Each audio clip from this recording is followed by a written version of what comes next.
Ram Ram, Hare Hare, Hare Krishna, Hare Ram, Hare Ram, Hare Hare. So today we in Canto 3, chapter 21, and verse 8. verse number 8. Okay. And this verse says, Jai Shri Prabhupada. Then, in the Satya Yuga, the lotus-eyed Supreme Personality of Godhead, transcendental form, which can be understood only through the Vedas,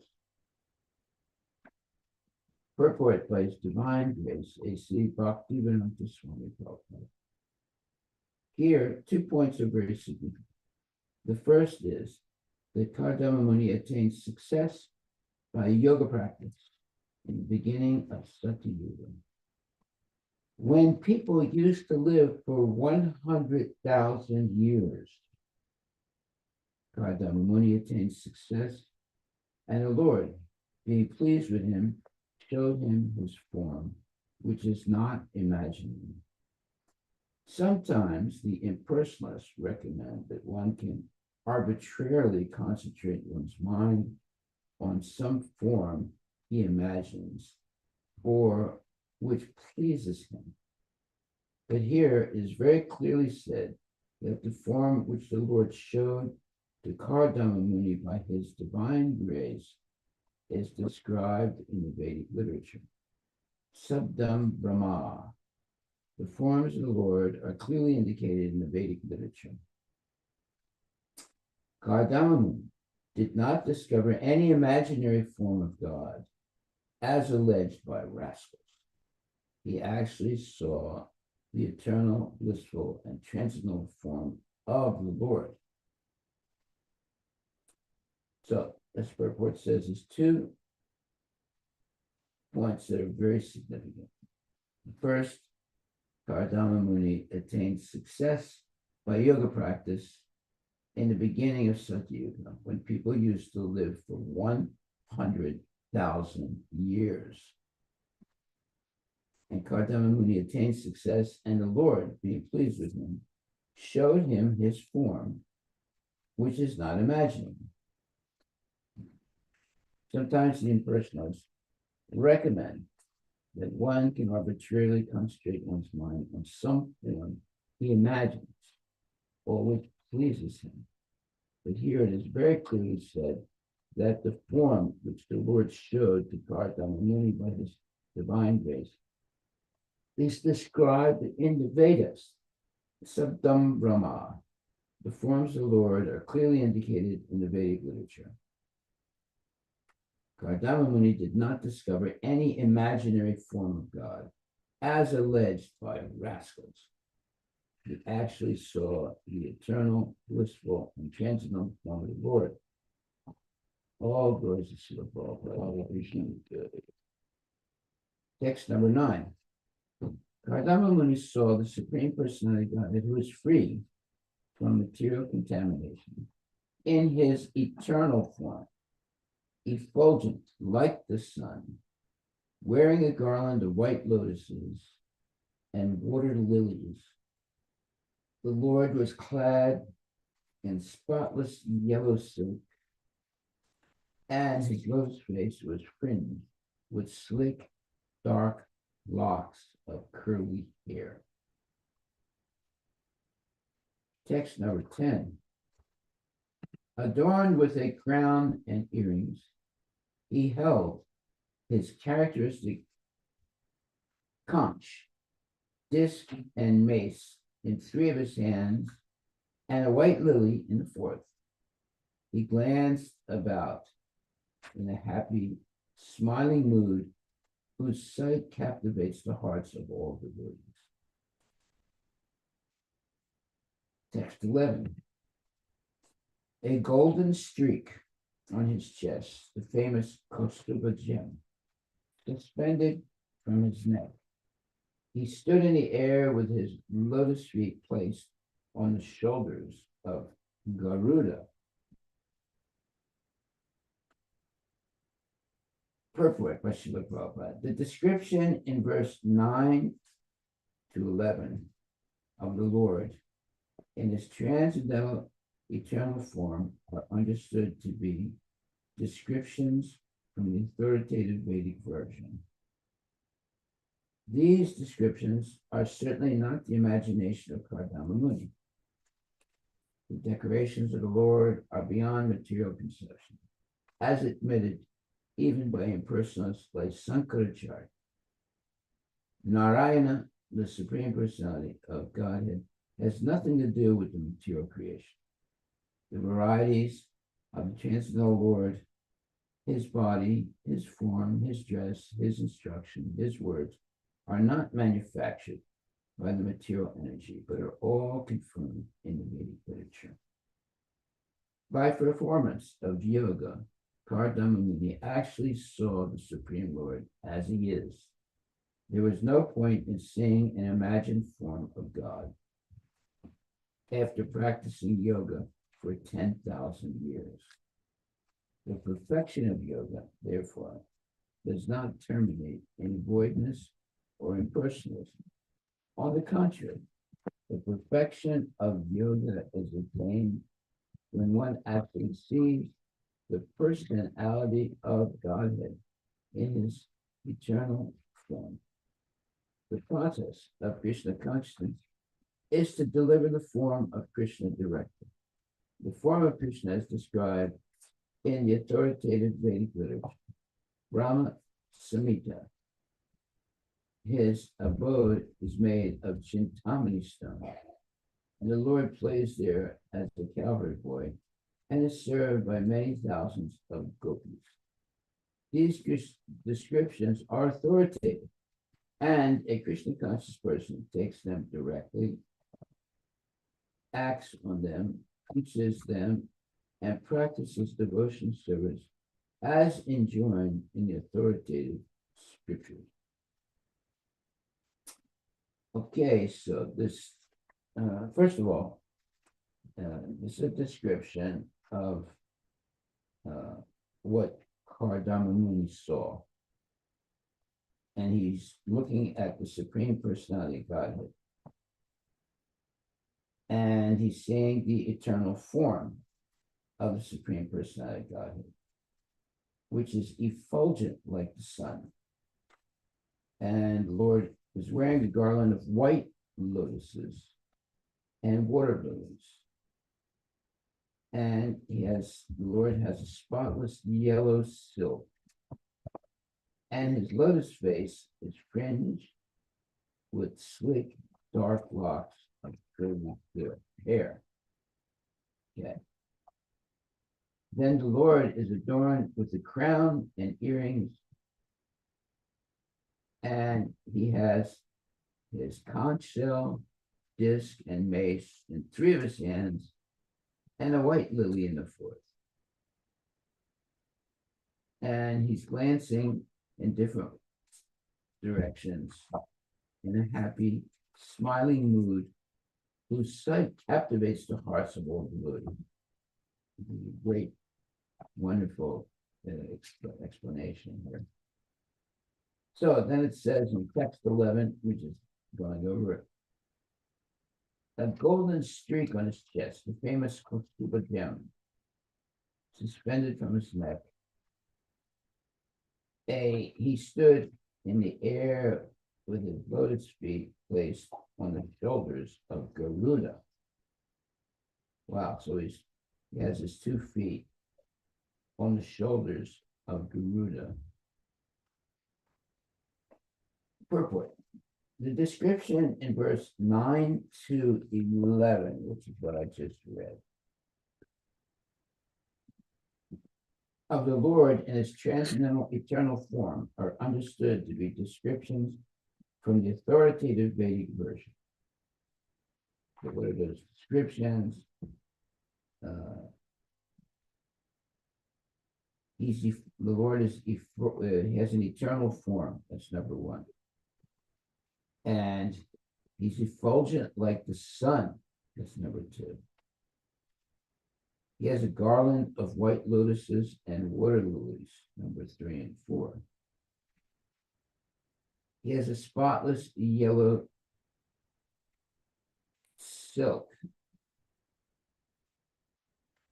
I'm sorry. He was clad. He was dressed in spotless yellow silk, and his lotus face was fringed with slick, dark locks of curly hair. It's a very nice explanation of what the Lord looks like. Now, you will not hear anything like this in the Bible. You won't hear anything like this at all in the Quran. You won't hear anything like this anywhere.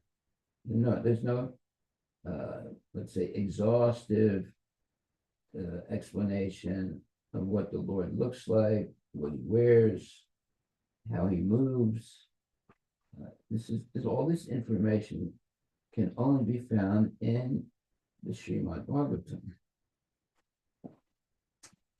That's why Bhagavad Gita and Srimad Bhagavatam are the quintessential transcendental,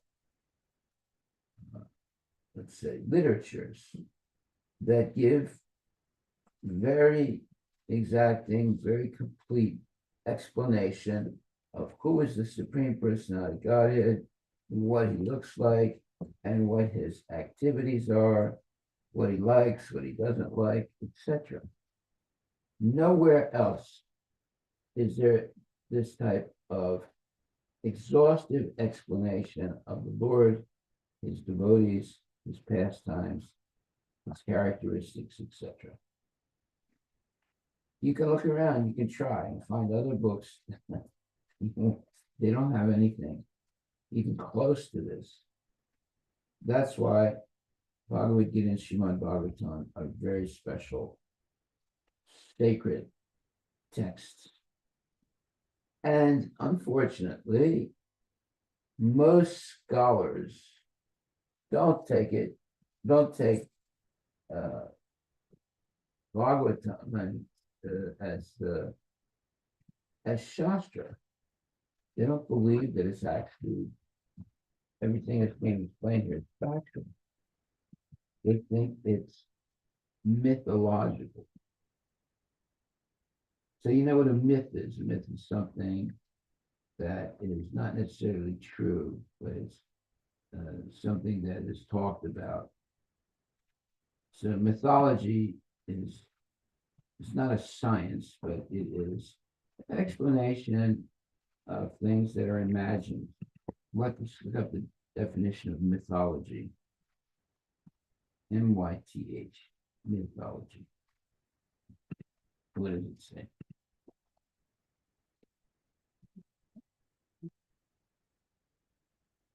What's it say?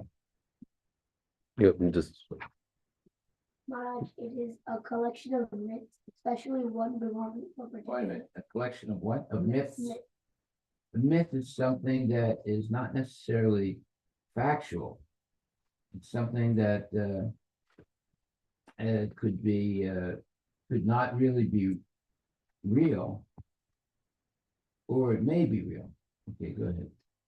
Especially one belonging to a particular religious or cultural tradition. Right. Does it say it's real?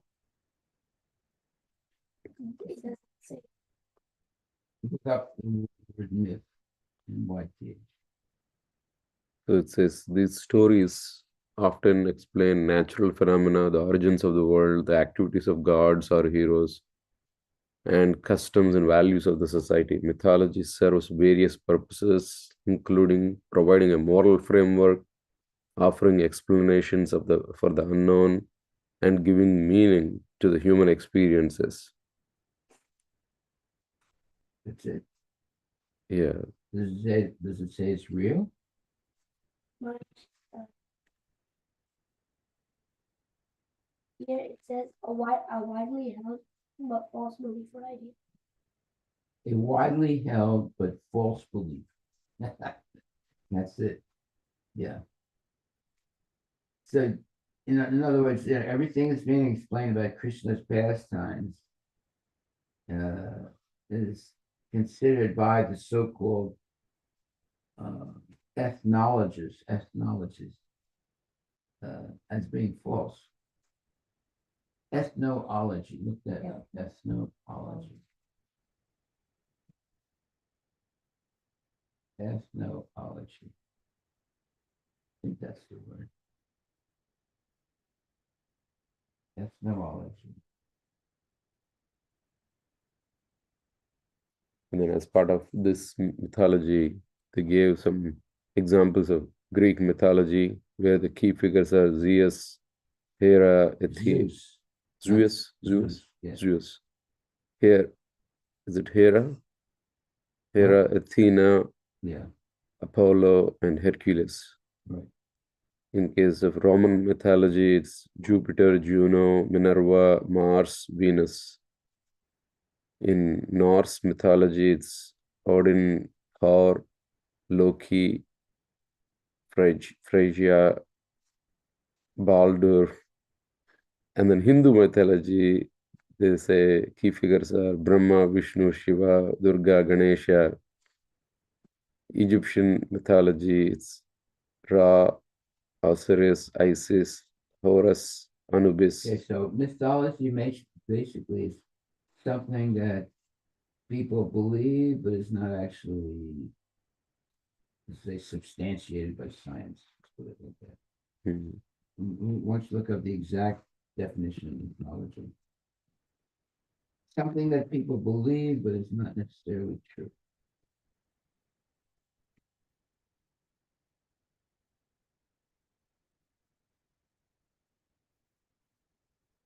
What does it say? Mythology.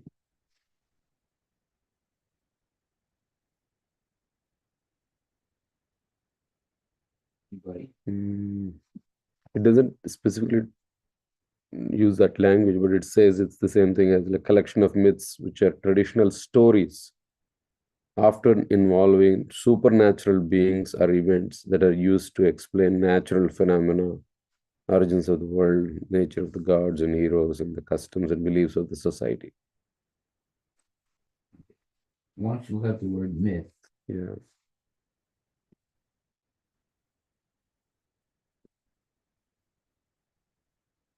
what does that say? Something that's not true. It's just imagined as explanation. Yeah, they're symbolic and allegorical, providing insights into values, beliefs, and norms of a culture. It doesn't say it's true. Yeah, the symbolic Symbolic. or allegorical. Okay. This is the way the so-called scholars deal with Krishna's pastimes. Also, it's just mythological. It's the beliefs of groups of people that are not necessarily true, and there's no, let's say, there's no proof that it's true. But in the case of Krishna consciousness or Krishna, there is proof. There is the proof of Dwarka. Now it's underwater right now, but if you put on your water goggles and jump into the ocean near Dwarka, you'll see there's plenty of proof of an ancient, let's say, culture, and the buildings are still there of Dwarka. Recently, Prime Minister Modi went to underwater, Oh yeah, and it was all videographed, which made people believe it. believe, I think, at least firm the faith. Yeah. No, Dwarka actually existed, and the proof is you have the remains of the buildings and things like that. Because it's massive proof. Okay, so of course the so-called philosophers and other people don't believe it, even though the proof is there. that there was definitely Dwarka, and it was an ancient culture in which Krishna was there and so forth. So you have the, it's not actually mythology because you have the actual proof that there was a culture like that. And the buildings in that culture are still there. They're underwater, but they're still there. So you can go and see it. In fact, there should be a lot of pictures of them, of the underwater palaces and things like that in Dwarka. Okay, so So the 1980s and 90s, yeah, marine archaeological explorations were conducted by the Archaeological Society of India and National Institute for Oceanography. Significant findings include submerged structures off of the coast of the present-day Dwarka in Gujarat, which suggests the presence of an ancient city beneath the sea. and then so And Modi went down yeah, with his goggles to yes. see the remains of Dwarka. And then he put a What? He's the prime minister, so he went in with full of security. There were a lot of people. Yeah. And it was So all they want to make it as a tourist. tourist attraction, Maharaj. So even when you go to places like Mexico, you can put this big helmet, which has oxygen in it, and then you can go under the ocean water. Yeah. Right? Like that, he put it and then he wants people all over the world to come and see the remains of them. Truth. There you are. And they developed really well that whole place. Right? Yeah. Roads and earlier there were no roads. Very good. Modi's the real deal. He's not playing games. He's doing everything that the Congress never did.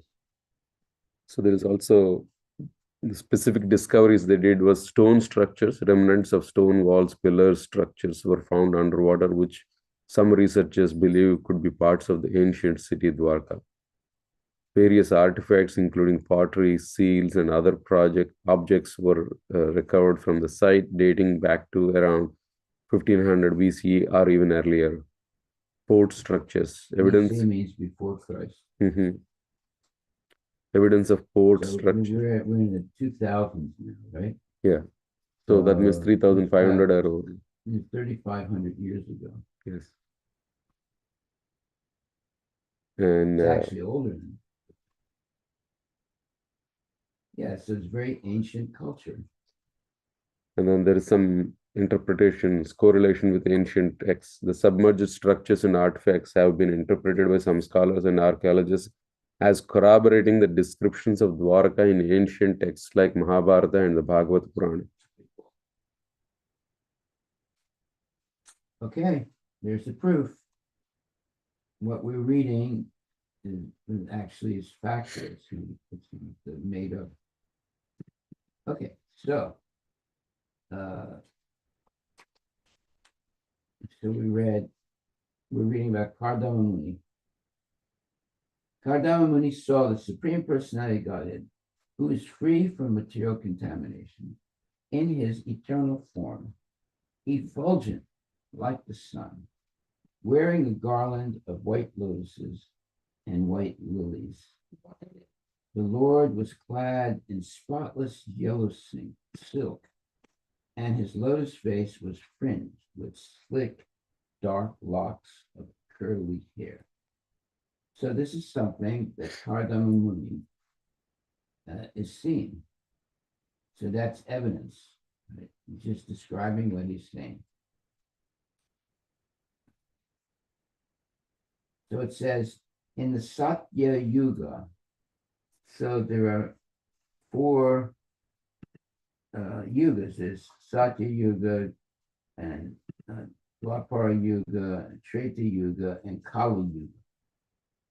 So in Satya Yuga, which is like really long time ago, over over several million years ago, the lotus-eyed Supreme Personality of Godhead, being pleased, showed himself to that Kardama Muni and displayed his transcendental form, which can be understood only through the Vedas.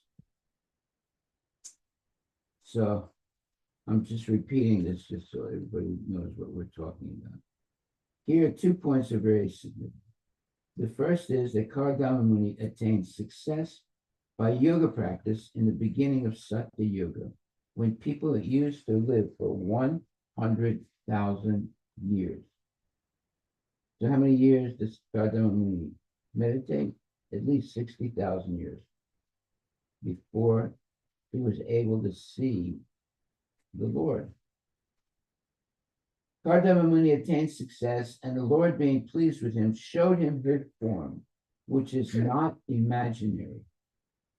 Sometimes the impersonalists recommend that one can arbitrarily concentrate one's mind on some form he imagines or which pleases him. But here is very clearly said that the form which the Lord showed to Kardama Muni by his divine grace is described in the Vedic literature.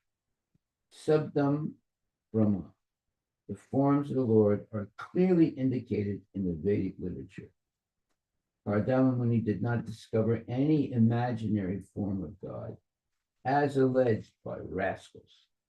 He actually saw the eternal, blissful, and transcendental form of the Lord. Well, that's like Modi, he puts on his, what do you call that, water clothing. Suit or something like Yeah. that. His goggles and things like that, and goes under water to see the actual remains of Dwarka.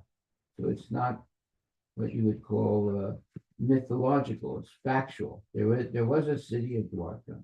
There was a whole culture of Dwarka. And the proof is right there. Anybody can go there and see it. You just need to have some underwater equipment. But they have pictures of it, though. They have photos of it. So seeing is believing. Seeing is believing.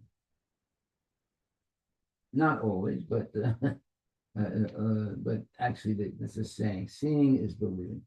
So people can go and if they put on the underwater equipment, they can see the ancient city of Dwarka off the coast of Western India. Okay, so that's called archaeological proof. Look that word up, archaeological proof.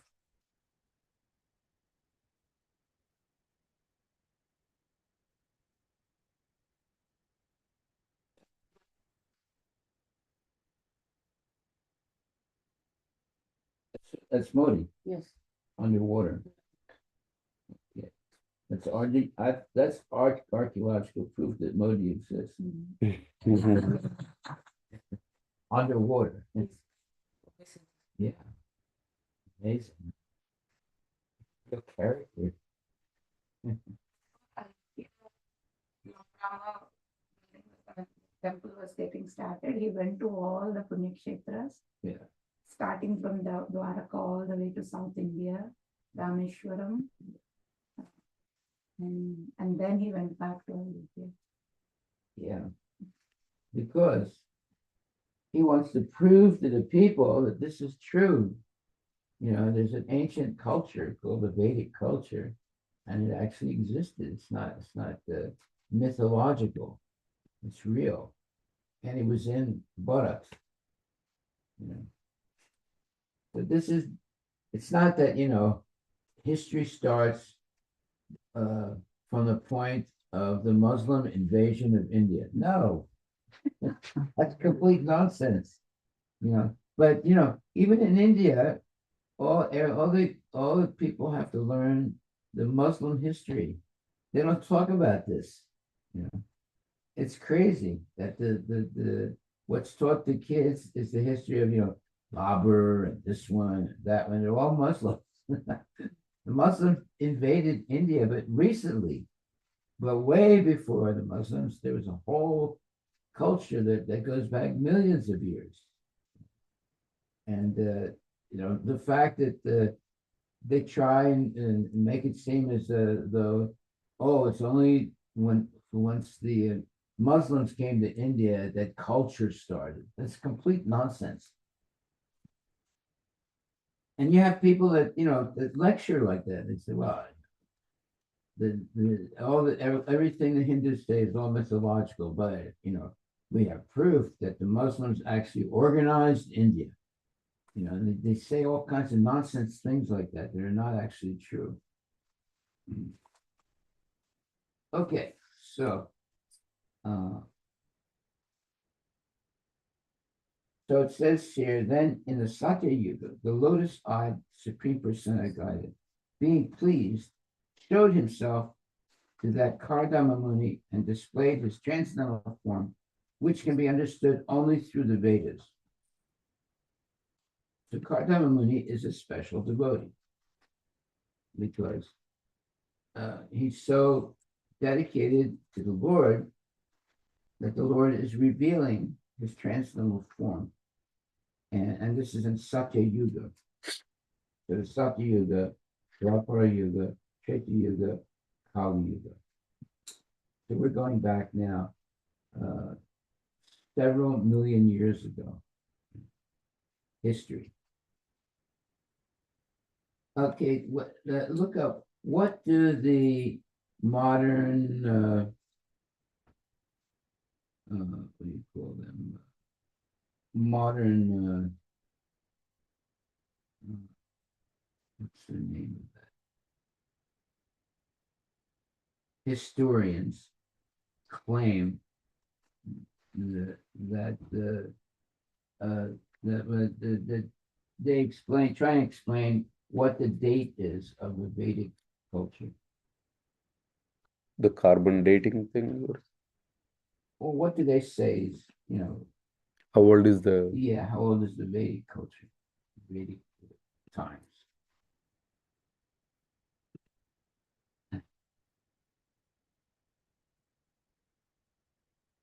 You're gonna see how many lies there are in modern education.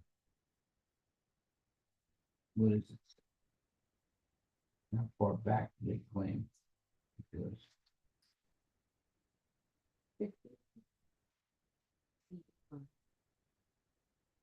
Yeah, so 1,500 years before Christ, Mm. right? Which means like we're in the 2000s, right? So it's about 3,500 years ago. But that's Yes. completely false. It's a false time. What do you call it?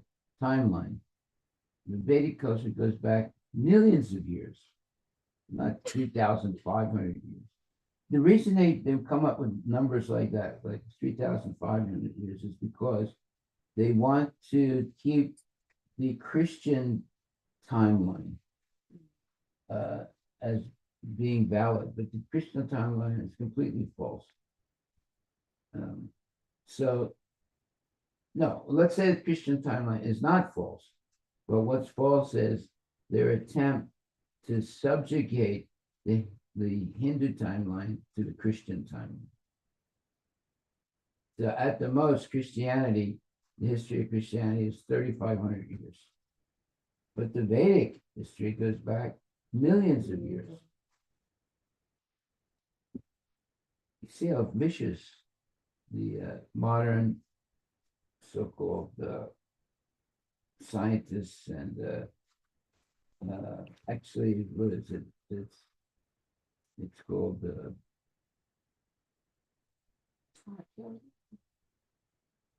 archaeology. Yeah, archaeologists. Archaeologists are demons. We falsify everything. Prabhupada didn't like them at all. Okay, Yeah.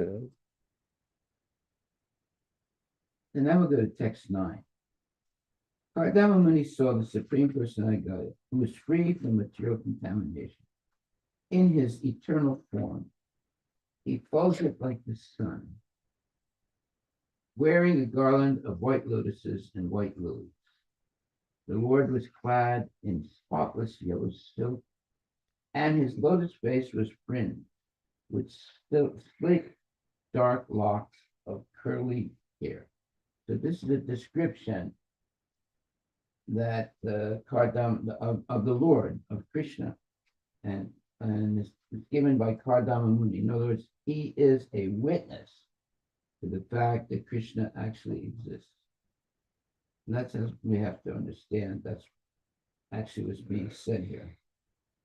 Just like you have a history book, right, in school, and it says, well, in the Roman Empire, Caesar existed, and he looked something like this, and he did this, and he did that. Well, they're teaching that to you as if, it's the absolute truth. You don't know. You never saw Caesar. You never went to Rome, So you just have to believe it. But in the same way here, it's explaining, but Caesar, it's maybe like 1,000 years ago or 2,000 years ago. But here we're talking about things that are millions of years ago. So the Vedic history is real history. It goes back to the origins of the entire universe. And it's giving very specific, let's say, explanations. It says, adorned with the crown and earrings, he, meaning Kardama Muni, held his characteristic conch. What is it? Kardama Muni? Krishna, yeah.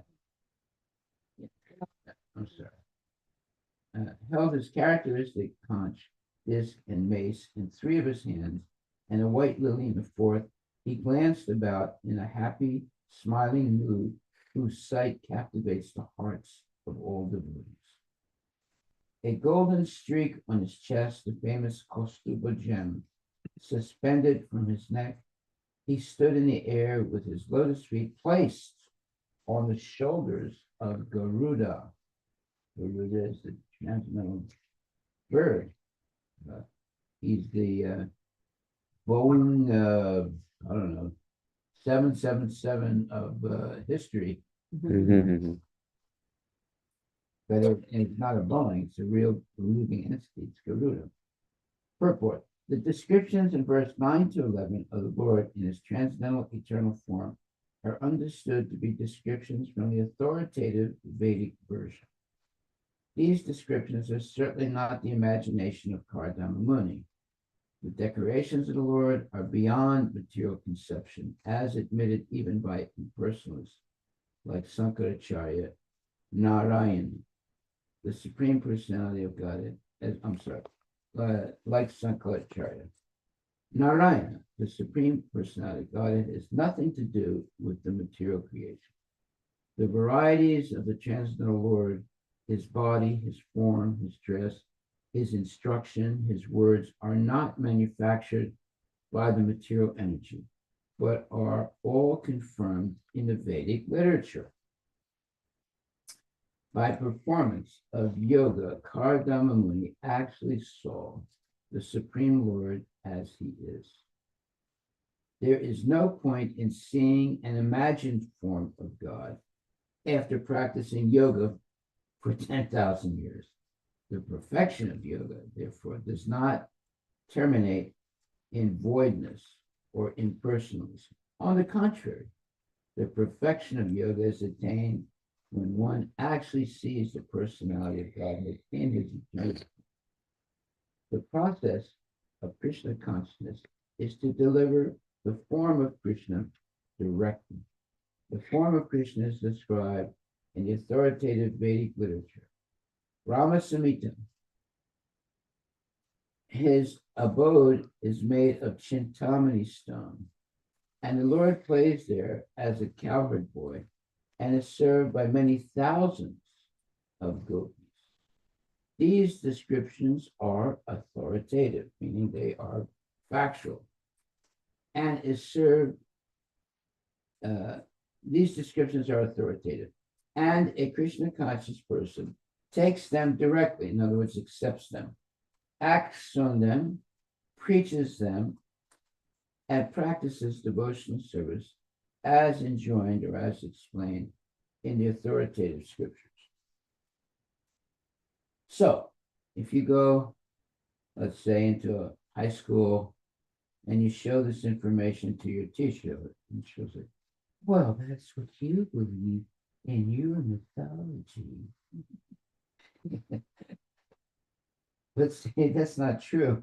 This is real history, and the teachers, doesn't know anything. Teachers mainly are not really teachers. They're just repeating things that somebody has written, but they themselves don't have any idea of what the truth is. So everything that's written in a book is not necessarily real or truthful. But everything written in the Shastras, Vedic Shastras, are real. And when there's something that's not real, the Shastra says so.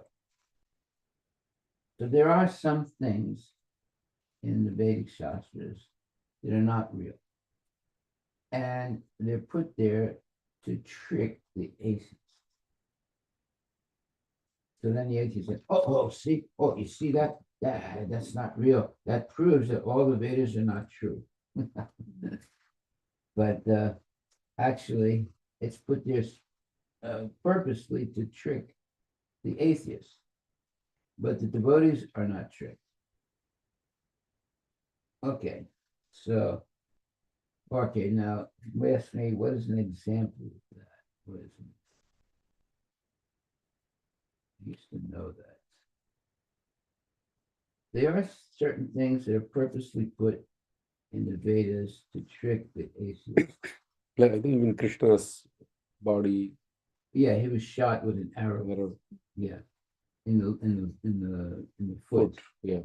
And apparently, he was supposed to have died. And then that's a false thing that's in the Vedas. And then the Krishna is born from a white hair, and no, Krishna is born from a black hair, and Balaram is born from a white hair. There's these different things that are said in the Shastra, but it's to mislead people, to mislead the atheists. Okay, so now how do we know that? Well, because genuine Vaishnavas like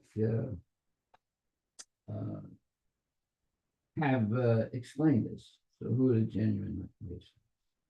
You have in Vedic history,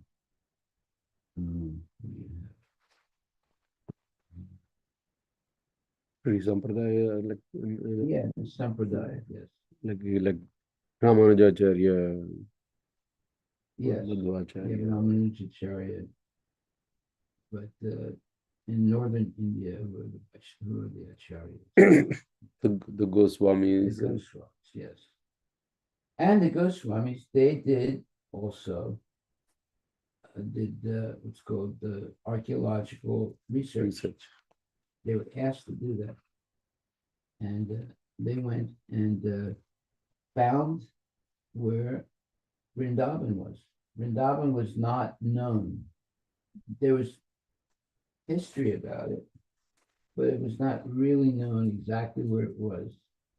And then the six Goswamis personally went to Vrindavan and revealed the places of pastimes of Lord Krishna.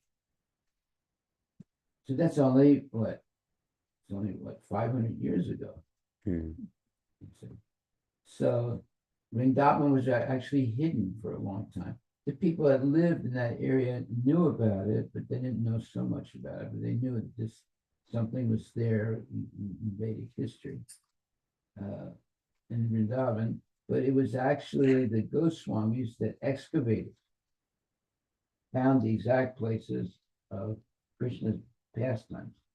Now, Krishna was there 5,000 years ago, but over time, the memory of it was sort of lost.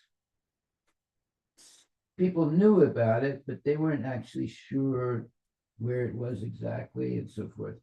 So then the Goswamis went and actually excavated the places of Krishna's pastimes.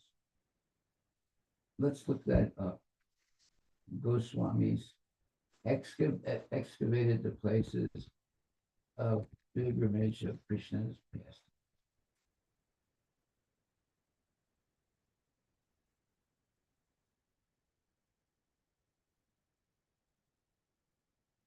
Vrindavan was there. Not so many people ever went there. And it was like vague. It wasn't really, popular for people to go to. It's only the Goswamis that reveal the importance of Vrindavan. Does it say anything?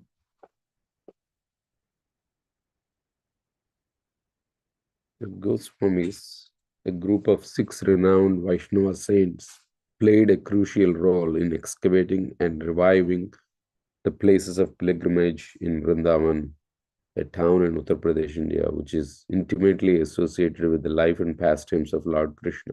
Exactly.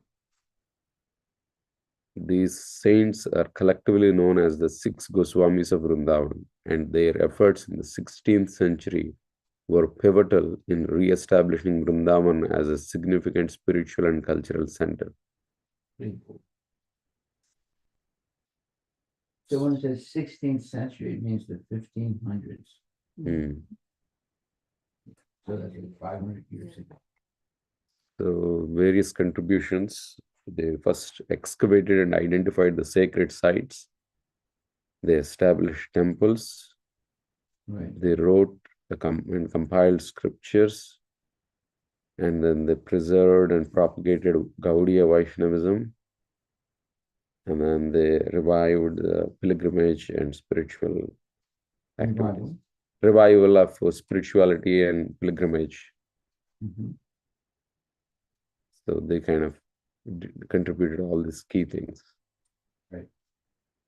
Now, what Prabhupada did was, the basis was there, the Goswamis did that. What Prabhupada did was to spread that knowledge all over the world. And that because of that, now Vrindavan is a very important place where people go to see it. Yeah, people are going from all over the world to see Vrindavan.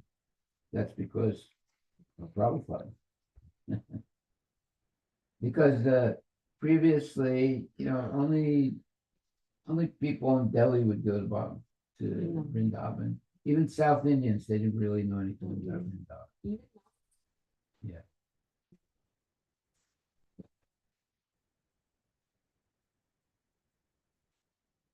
Prabhupada made it worldwide Krishna consciousness movement. So people are coming there from all over the world. Okay, so. It's about another 5 minutes. Okay.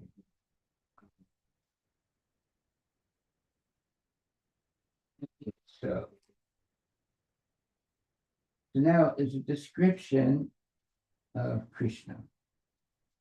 And it says, adorned with a crown and earrings, he held his characteristic conch, disc, and mace in 3 of his hands, and a white lily in the 4th. He glanced about in a happy, smiling mood, whose sight captivates the hearts of all people. A golden streak on his chest, the famous Kaustuba gem suspended from his neck. He stood in the air with his lotus feet placed on the shoulders of Garuda. And this is a very beautiful explanation of the Supreme Personality of Godhead Krishna. And how can they make this description? Because it's factual. This is what Kardama Muni saw.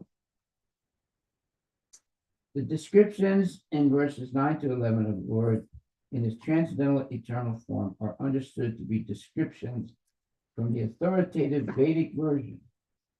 These descriptions are certainly not the imagination of Kardama Muni. The decorations of the Lord are beyond material conception, as admitted even by impersonalists like Sankaracharya. Narayana, the Supreme Personality of Godhead, has nothing to do with the material creation. The varieties of the transcendental Lord, his body, his form, his dress, his instruction, his words, are not manufactured by the material energy, but are all confirmed in the Vedic literature.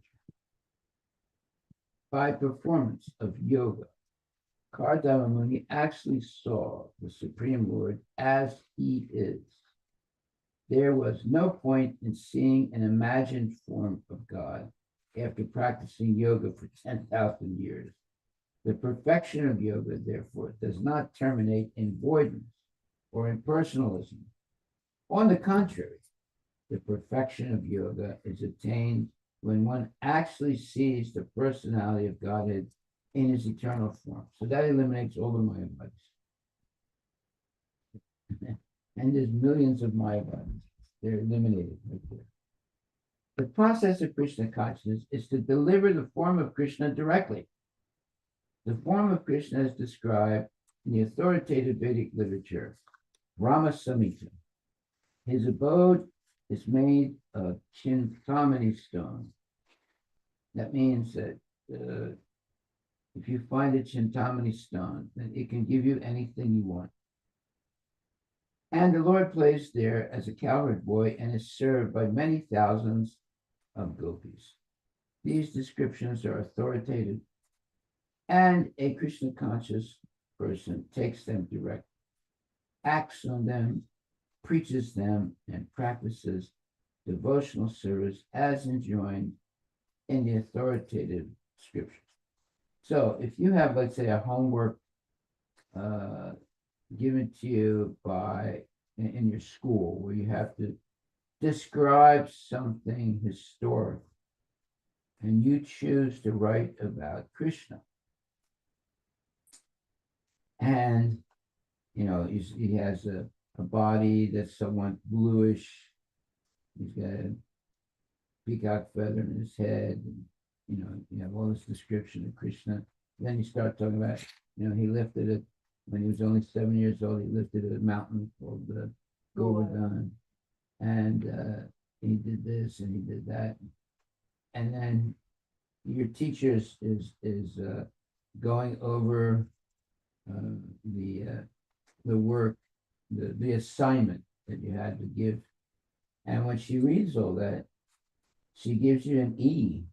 She said, "This is not history. I told you to go into history and write about someone."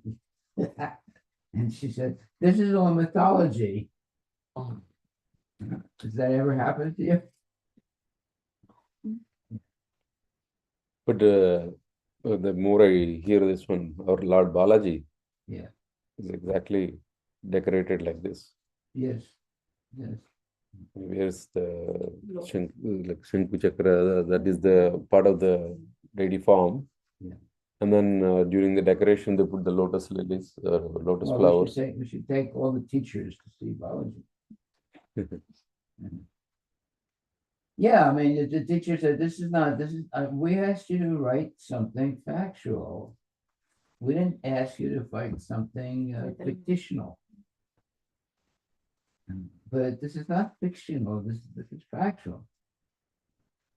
If you don't believe it, go to the Hare Krishna temple in Bellevue and you'll see, Balaji, the Supreme Personality of God. So Prabhupada says here, that by performance of yoga, Kardama Muni actually saw the Supreme Lord as he is. There is no point in seeing an imagined form of God after practicing yoga for 10,000 years. The perfection of yoga, therefore, does not terminate in voidness or impersonalism. On the contrary, the perfection of yoga is attained when one actually sees the personality of Godhead in his eternal form. The process of Krishna consciousness is to deliver the form of Krishna directly. The form of Krishna is described in the authoritative Vedic literature Brahma Samhita. His abode is made of Chintamani stone, and the Lord plays there as a cowherd boy and is served by many thousands of gopis. These descriptions are authoritative, and a Krishna conscious person takes them directly, acts on them, preaches them, and practices devotional service as enjoined in the authoritative scripture. But this is a very important explanation, and we should believe this. We shouldn't believe, Harry Potter. Complete nonsense. The kids memorize everything about Harry Potter. Yeah, competitions. Yeah, I know. They memorize things. They spend years, memorizing everything about Harry Potter. It's sad that they waste so much time. They should memorize what we're reading right now. Everything about Krishna and his transcendental pastimes. This is real science. Okay, we're about finished. Are there any questions? Any questions about Harry Potter? No. No questions about Harry Potter. They have rides as well, Harry Potter rides. I have everything. Kids are expert on Harry Potter. They can talk for hours about Harry Potter. And it's all false. It's all made up nonsense. The kids dream about Harry Potter. Yeah, books, everything. Merch, yeah. Clothes.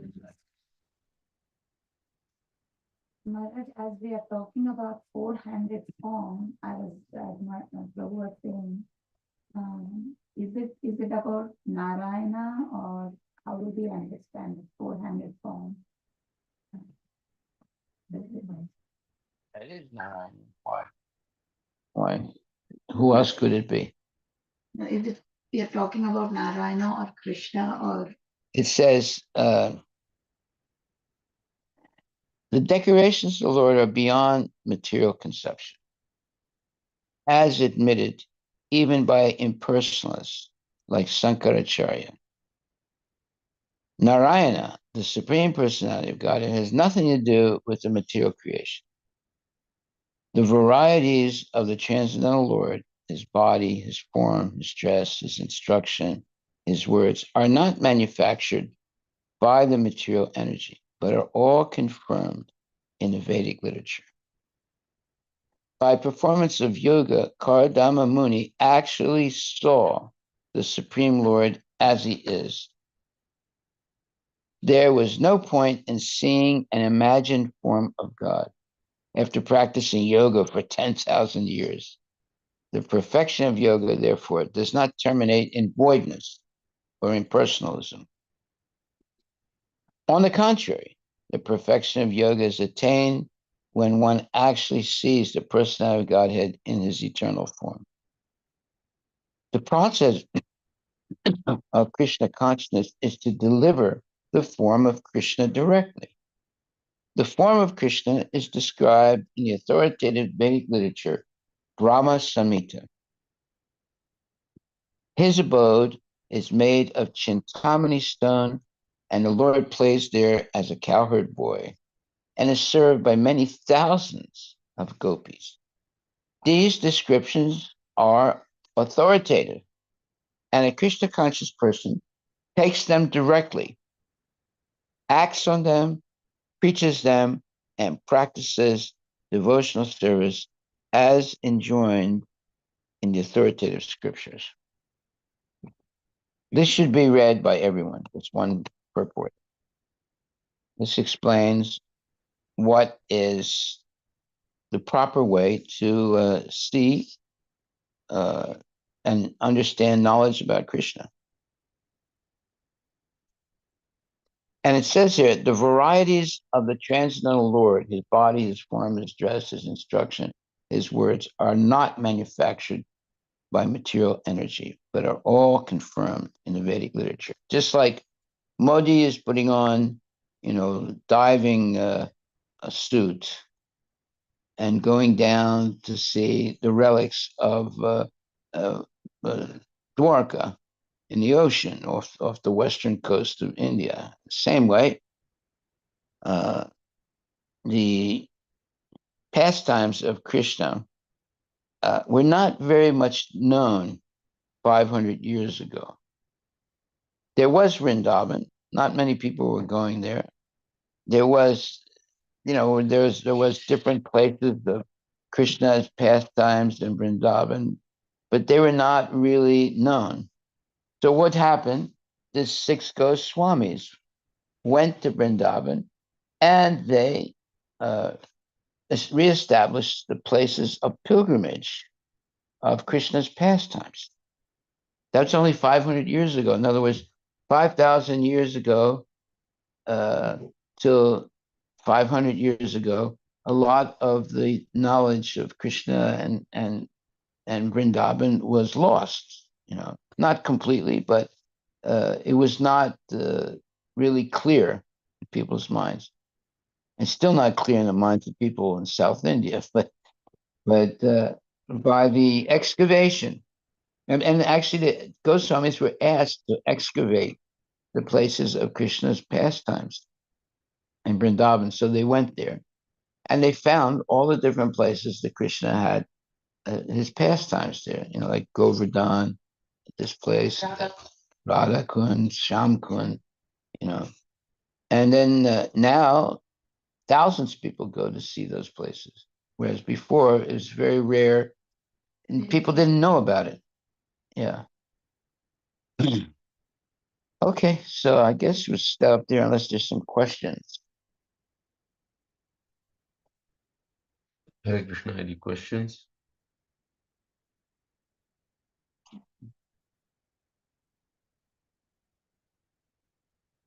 Okay.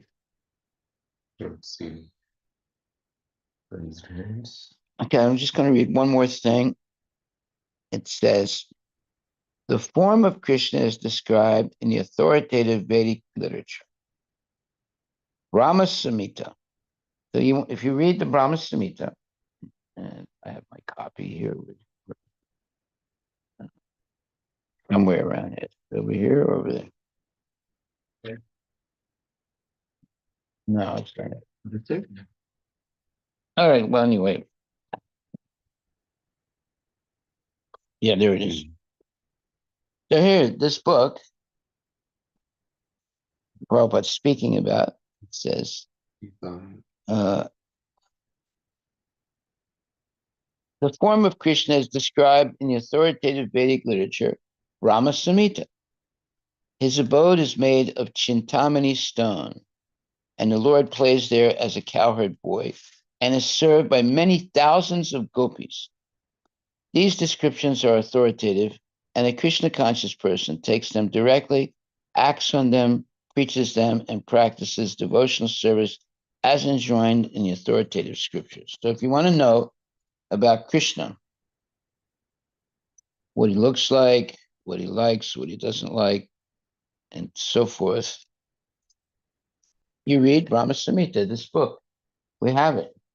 This is one of the most profound books of spiritual knowledge in the world and of all time. And it says, I worship Govinda, the primeval Lord, whose effulgence is the source of the non-differentiated Brahman mentioned in the Upanishads. Being differentiated from the infinity of glories of the mundane universe appears as the indivisible, infinite, limitless truth. So this Brahma Samhita, the purports in this book are written by Bhaktisiddhanta Saraswati Thakur. So you can't get anything better than that. And if you want to know all about Krishna, you read Brahma Samhita. And why? Why is it called Brahma Samhita? Because these are things that Brahma himself saw and wrote down. Therefore, it's what you would call unequivocal. What's the word for that? Unequivocal proof. You have a witness. The witness is Brahma, and he's writing down what he has actually seen 5,000 years ago with Krishna. So there's no question. There's no question of saying, "Well, this is all mythology." It's not mythology. This is factual. These are things that Brahma actually saw, and he's written it down in this book called the Brahma Samhita. And we're very fortunate to have it.